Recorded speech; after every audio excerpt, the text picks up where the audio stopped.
And Roni also, he's also quite good at all of that. The only thing I want to do with Roni that really sort of sticks out of my brain that I keep working on slowly, but not consistently enough, is to get him a little less sensitive. He is hypersensitive to stuff. And while I can ride him fine, plenty of other people can't because they're too jittery or stiff or move in a way that just doesn't work for them, for him.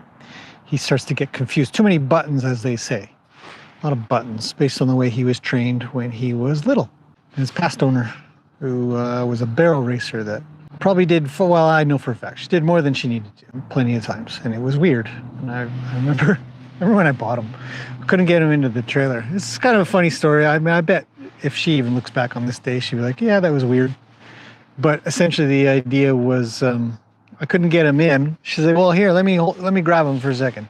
So we'll go get him and we'll go in the trailer. She says, let me take him. So she takes him and she starts backing him down her driveway. And I'm telling you, this driveway is 80 feet long. Yeah, literally.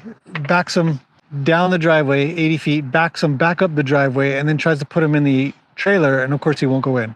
Because why would he? What difference would it make if you backed a horse up all that time? It was weird. And I watched her. I was like, what's happening here? So we're all waiting around for her to back him all the way back up. And so he's got a real backup issue. He puts his chin almost to his chest because she taught him to overflex. It's a thing in the Western world, or part of the Western world. Sorry, I don't want to disparage the Western. I'm not trying to say there are bad habits in all disciplines. And in this case, it's usually the Western, where a horse will be asked to back up and their chin is on their chest.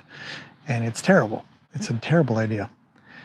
So she taught him that. So whenever I back him, he's hypersensitive to that because he doesn't want his chin on his chest anymore, but he thinks he needs to do it. And so he'll try to do that. So I then have to sort of edge him forward saying, no, just back up like a normal horse, would you?